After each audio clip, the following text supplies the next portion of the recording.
estimado Robert, doy inicio a la clase número 3 correspondiente al día de hoy. Es una clase síncrona donde vamos a visualizar el apartado número 3 relacionado con el marco teórico referencial.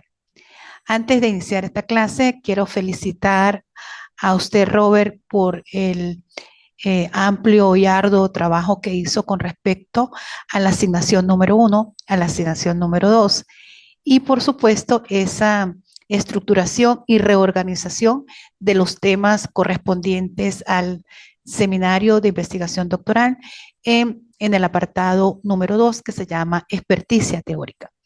Allí en la calificación dejé las recomendaciones que usted tenga bien acatar para que vaya estructurando y vaya reorganizando el desarrollo del trabajo de su tesis doctoral, siguiendo la arquitectura holopráctica del Instituto de Estudios Universitarios Superiores, como lo es el IESIT.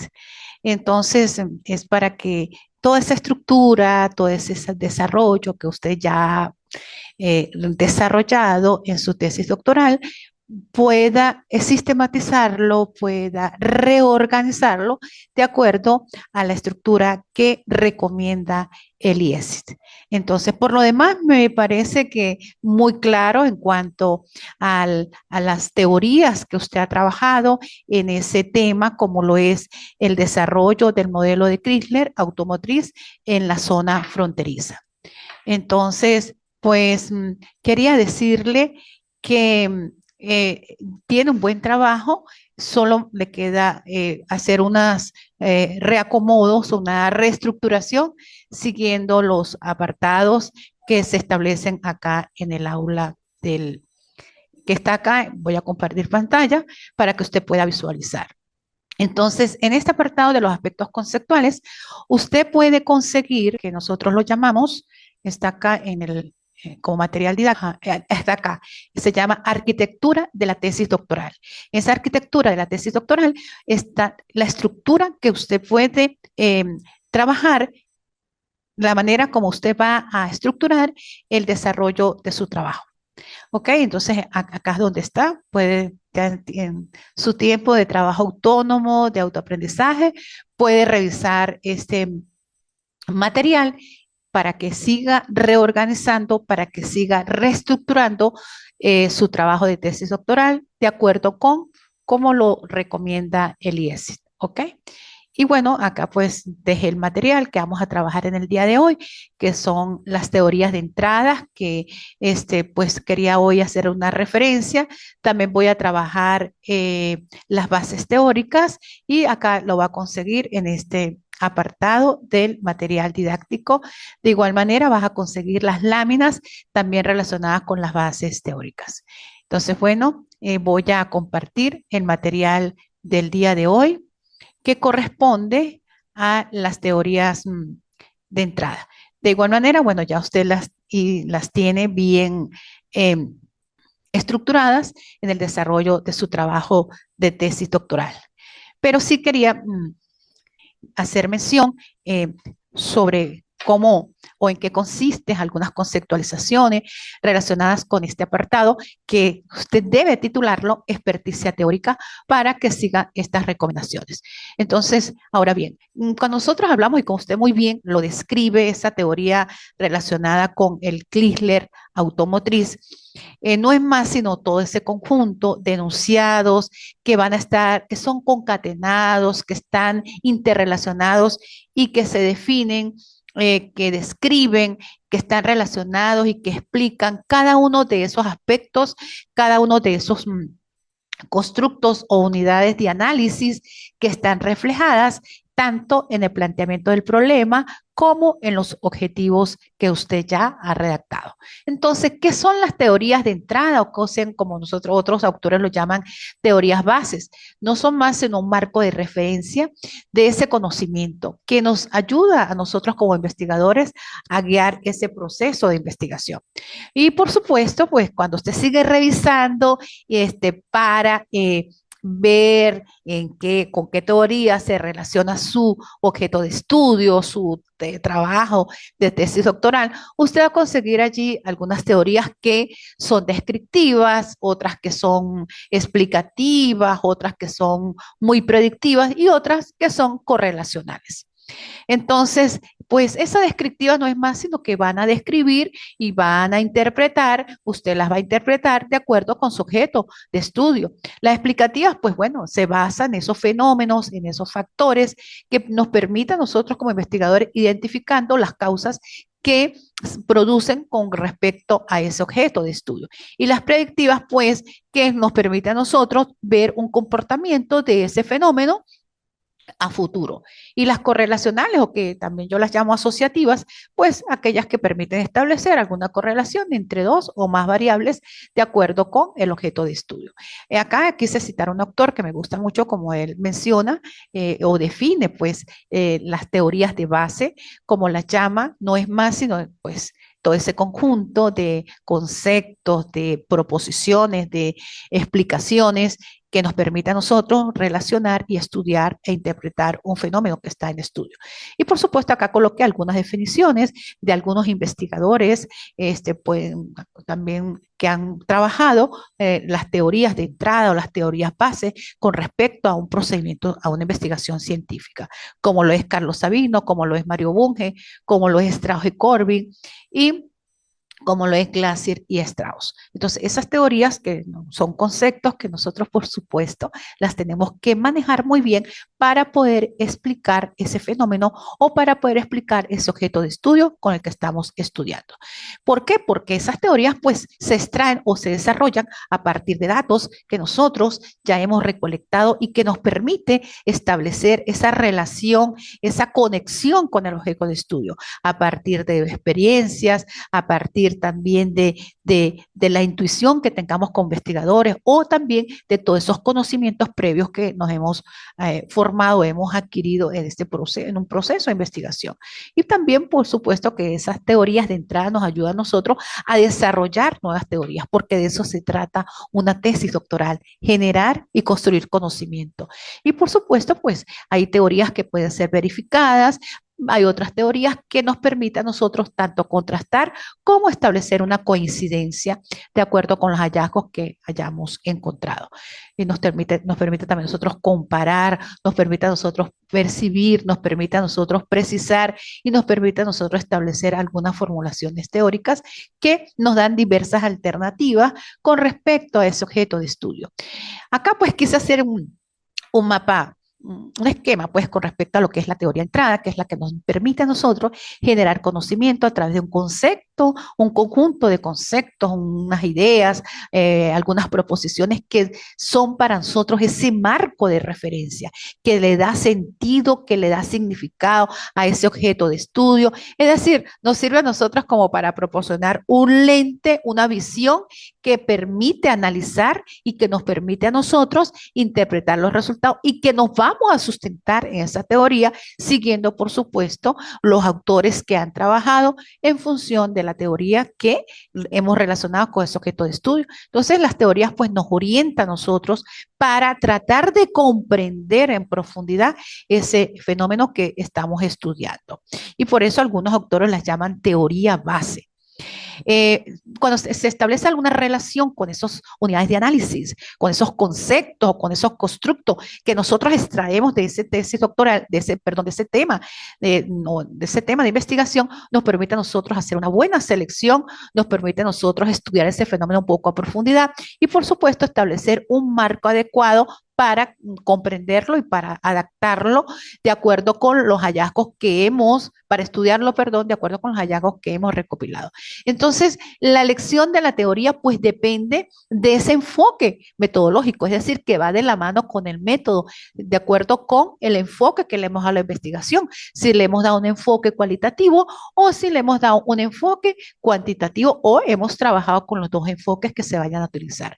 Entonces, las teorías de entrada, las teorías bases no son rígidas, no son inamovible, no estamos encasillados, sino que en la medida que nosotros vamos avanzando en esa investigación, pues vamos apropiándonos de algunas teorías que nos permite hasta reemplazar algunas que ya hemos tenido por otras que consideramos que son más pertinentes, que tienen más coherencia y que nos permite profundizar acerca de esa comprensión del fenómeno que estamos estudiando. Entonces las teorías de base son más flexibles, son más adaptables a los datos y a medida que vamos obteniendo los hallazgos, pues nos va dando como más luces en función de esas teorías que vamos a utilizar.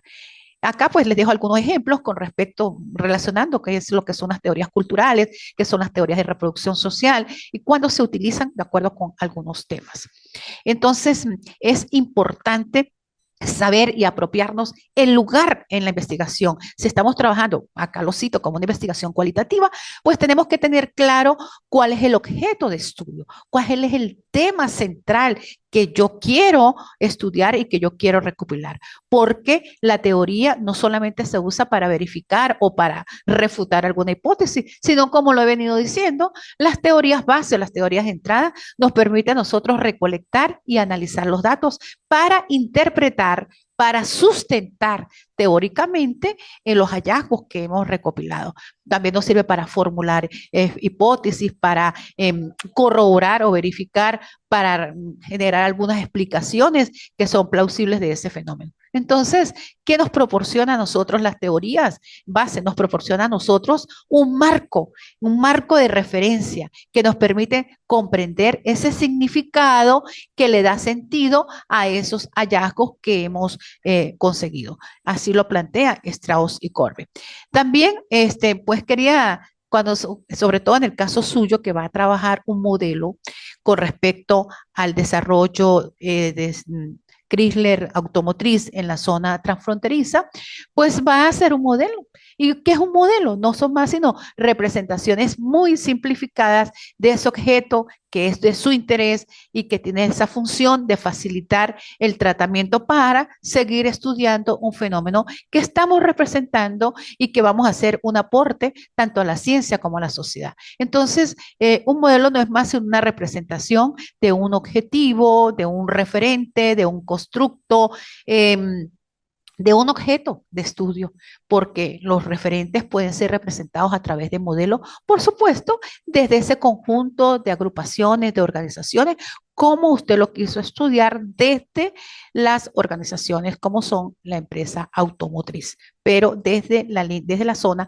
transfronteriza, que le va a permitir a usted, pues ya si lo ha realizado y ya está en ese proceso de recabar información, pues le va a permitir a usted describir, le va a permitir explicar, le va a permitir predecir algunos fenómenos naturales, así como esa comunicación con las ideas científicas. Los modelos, pues hay diferentes tipos. Tenemos modelos conceptuales, tenemos modelos matemáticos, que en este caso, tenemos modelos físicos que nos permite a nosotros, los modelos conceptuales nos dan a nosotros la idea, la base de cómo vamos a relacionar ese concepto con la teoría.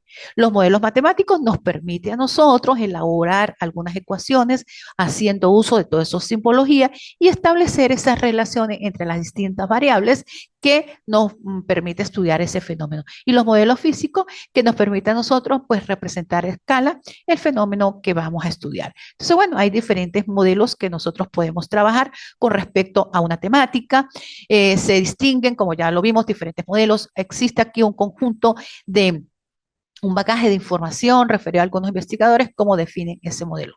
Porque ese modelo, pues, tiene que ajustarse a los hechos, a los objetos, pero de la vida real. Por eso uno hace una investigación bajo un diseño, bien sea documental o bien sea de campo, o en conjunto con la parte documental y con el diseño de campo, que es en el sitio donde se establecen los hechos. Nos basamos en esos modelos teóricos, en esas conceptualizaciones, en esas teorías, nos permite a nosotros realizar algunos razonamientos, algunos cálculos que nos permita a través de los datos, pues hacer algunas predicciones, pero de manera muy coherente. Y por por supuesto, como yo lo expliqué anteriormente, pues todas estas conceptualizaciones, todas estas referencias con respecto a los modelos teóricos, prácticos, conceptuales, nos permite pues abarcar un fenómeno social. También cuando nosotros hablamos de ese modelo científico nos basamos en función de hacer una investigación a profundidad para ir al sitio de los hechos, para recolectar esa información a través de algunos instrumentos, llámese como la encuesta, llámese, qué sé yo, la entrevista.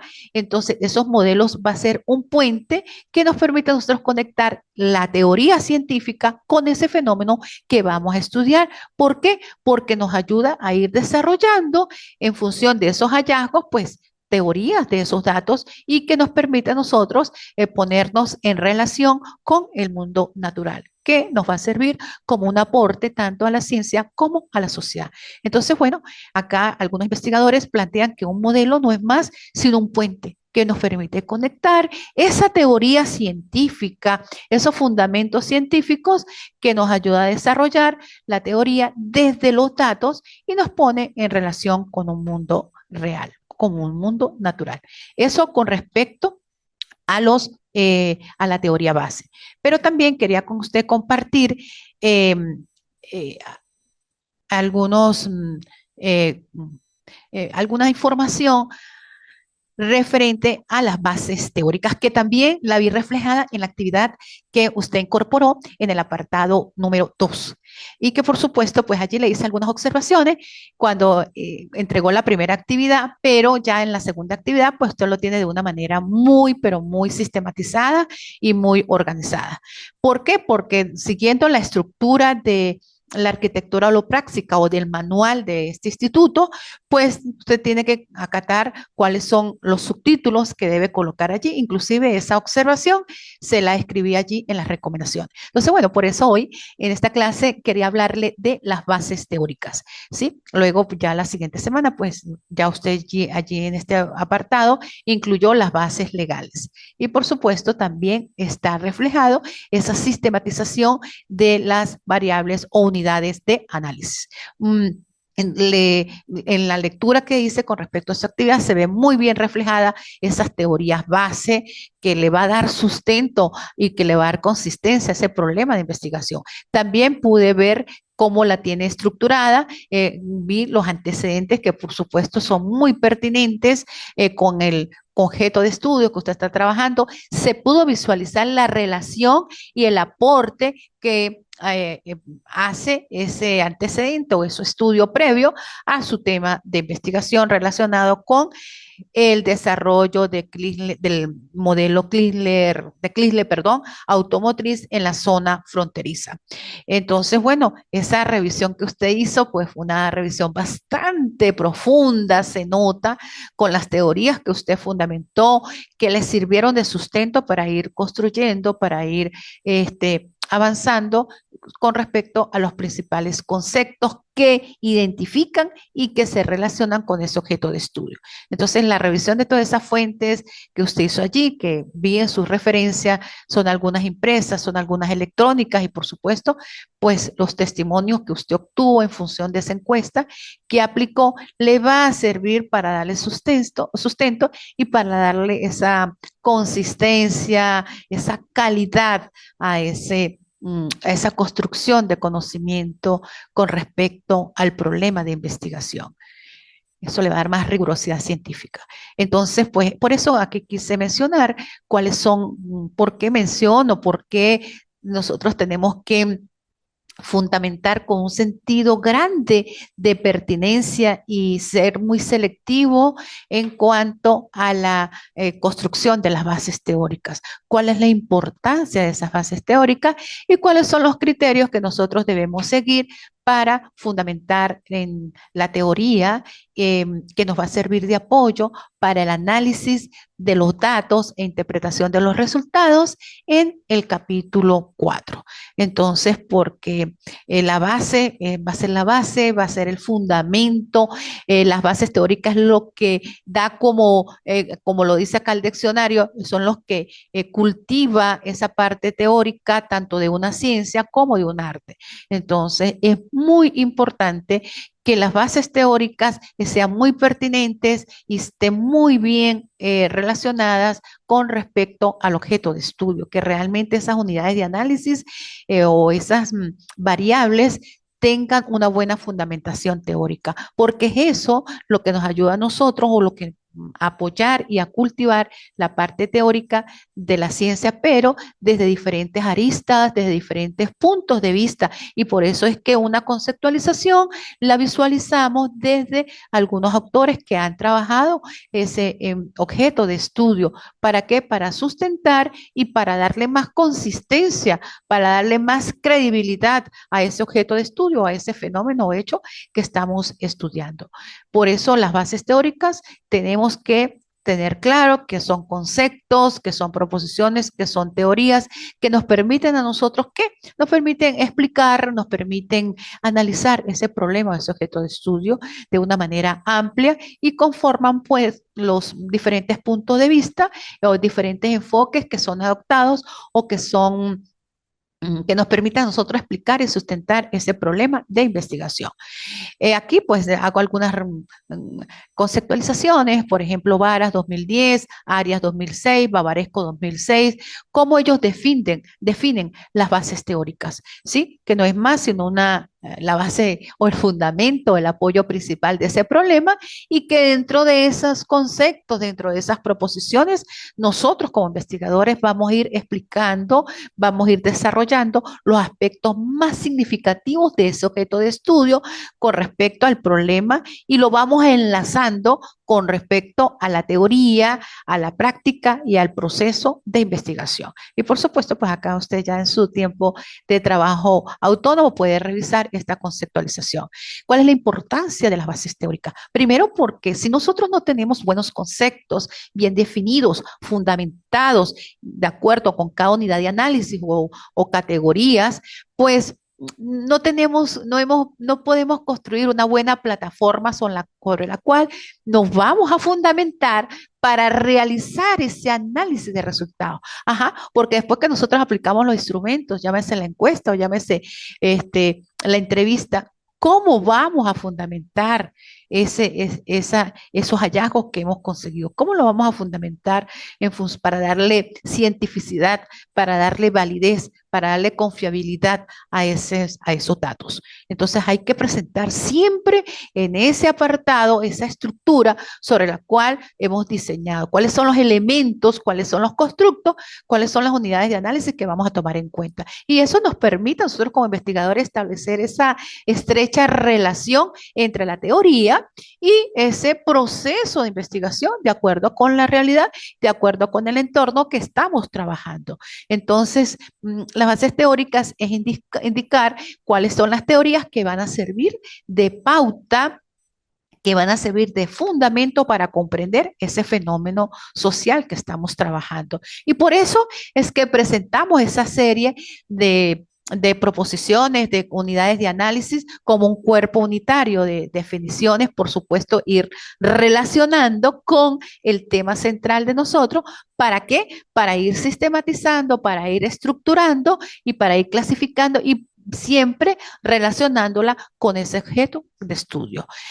Eh, ¿Qué son las bases teóricas? En conclusión, no es más sino ese sistema de conceptos, proposiciones coordinado, coherente, de conceptos que nos permite a nosotros abordar ese objeto de estudio, el problema, para orientar esa búsqueda y ofrecer una adecuada fundamentación, una adecuada corroboración de esos hallazgos, de esos datos que hemos recolectado. Para eso son las bases teóricas, para fundamentar los hallazgos y para darle sustento teórico, fundamentación teórica. Entonces, es muy importante, acá lo quise señalar como otro apartado más, los aspectos a considerar cuando nosotros vamos a elaborar unas bases teóricas que ya usted las tiene bien clasificadas y bien organizadas y sistematizadas en el escrito, ¿vio? Se ubica bien el problema, se elabora, yo a veces le digo a mis estudiantes, hay que elaborar un mapa conceptual, ¿qué quiero estudiar de ese objeto de estudio? ¿Cuáles son? Es como un subíndice, pues, es como un esquema. ¿Cómo voy a relacionar ese objeto de estudio con la teoría y con el tema central, cuáles son las posiciones, cuáles son los enfoques que tienen algunos autores con respecto a ese tema o ese problema de investigación. Y por eso nosotros adoptamos una postura teórica que justificamos de acuerdo a esa revisión y a esa fundamentación teórica que tenemos planteado en ese apartado número 2 titulado Experticia Teórica. Por ello es muy importante hacer una buena lectura a profundidad sustanciosa que nos permita a nosotros como investigadores realizar ese análisis, ese comentario un poco más explicativo después de citar un autor. Entonces podemos hacer, por eso es la clasificación de la cita, podemos hacer citas textuales, podemos hacer citas contextuales, pero ¿para qué le hacemos la cita? Para luego en función de eso nosotros vamos, ¿qué dice el autor con respecto a esa unidad de análisis y cómo yo relaciono lo que dice el autor con mi objeto, con mi fenómeno de estudio? Entonces, esa es la función, esa es la importancia de las bases teóricas. Tratar de nosotros introducirnos a través de esos autores en ese mundo científico, a través de los conceptos teóricos y de sus elementos o hechos científicos y teóricos. Y por eso las bases teóricas, lo que he venido diciendo, debe tener coherencia, logicidad, para que nos permita a nosotros contradecir en función de lo que hemos investigado y en función de esas perspectivas de los diferentes autores, que tenga consistencia, es decir, que una teoría debe tener profundidad con argumentos sólidos, firmes, que se puedan demostrar con causa y discusión bajo los diferentes enfoques, que tenga originalidad.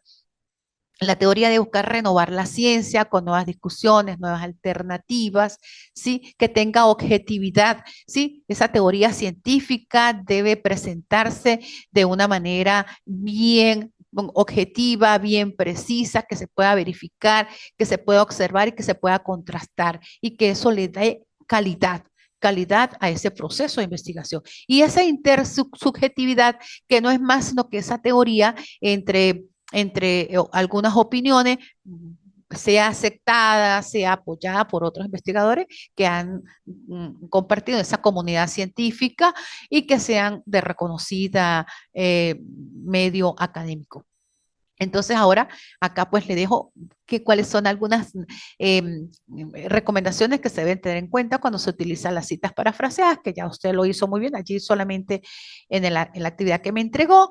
Debe mejorar las citas textuales mayores de 40 palabras. Recuerden que de acuerdo con las normas APA 2020 no llevan comilla, llevan el mismo interlineado que todo el escrito. Y al final se debe colocar el número de página y solamente van alineadas a la izquierda con una sangría de 0,5 y por supuesto dejando sangría de 0,5 de acuerdo con cada uno de los párrafos. Entonces acá pues les dejo también otras recomendaciones, cómo se debe escribir los autores, que también usted lo acató. Cuando tiene más de 3 autores, cuáles las abreviaturas que se utiliza el ECAL, el año, que no es más una expresión latina que significa otros. Eso nos ayuda a nosotros a cortar las citas en el texto cuando vamos a incluir 3, 4, 5, 6 o más autores. Y por supuesto, pues acá también le explico en algún texto que, bueno, son palabras que yo las modifiqué de acuerdo a mi conceptualización, cómo debe trabajar las citas textuales, las citas textual menores o iguales a 40 palabras, los tipos de citas que hay, las parentéticas cuando trabajamos y parafraseamos y luego pues como hemos parafraseamos tomado ese autor y al final los señalamos entre paréntesis. Y por supuesto las citas narrativas cuando son de 2 o más autores, cómo se citan, cómo se escriben al inicio de cada una de ellas y qué es lo que debe llevar al final, después del cierre de comillas, pues se coloca el número de página entre paréntesis. Y acá pues les dejo para que tenga bien claro, cuando hay citas mayores de 40 palabras que se trabajan en bloques, lo dije anteriormente, no debe llevar comillas, se deja una sangría general en todo el texto de 50, pero solamente en el margen izquierdo, cuando tengamos esa cita de mayor de 40 palabras, lleva también una sangría de 0,5 con el mismo tamaño y el mismo interlineado de todo el escrito.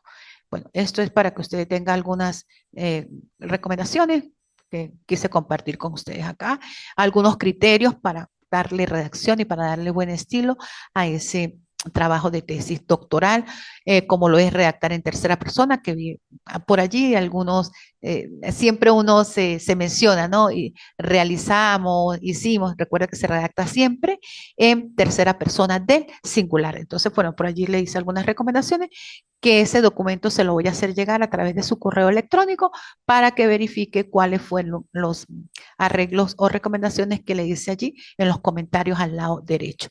Las abreviaturas que debe utilizar, hacer uso adecuado de los signos de puntuación, los márgenes que debe tener en cuenta en cuanto al margen superior, el inferior, el izquierdo y el derecho, que toda la hoja debe tener 2,54. El interlineado, por lo general, pues las normas APA dice 2.0. Acá en la institución se trabaja siempre el 1,5, pero ya eso pues es criterio de su tutor y de su investigador. Y por supuesto, pues después de cada cita debe evidenciarse el esfuerzo reflexivo y analítico de usted como investigador, que sí se aprecia allí. Bueno, estimado Robert, esta ha sido la clase del día de hoy. Y bueno, finalizo con estas palabras de Fide Arias, donde dice que la perfección no existe, sí, pero la excelencia sí. Entonces, es importante que un trabajo de investigación, aparte, no puede ser perfecto, pero sí debe demostrarse que hay sustento, que hay fundamentación teórica, que hay una excelente redacción que cualquier lector pueda comprender con mucha facilidad su tema, que el lenguaje sea sencillo y que por supuesto después de cada cita exista, se refleje su análisis crítico, su análisis reflexivo. Y acá, pues, como lo dice Severo Ochoa, el principio de toda investigación necesita más cabezas que medios. Entonces, yo creo que en la medida en que usted comparta la información de su trabajo doctoral con otros investigadores o con otros pares, pues usted le da más sustento a esa investigación.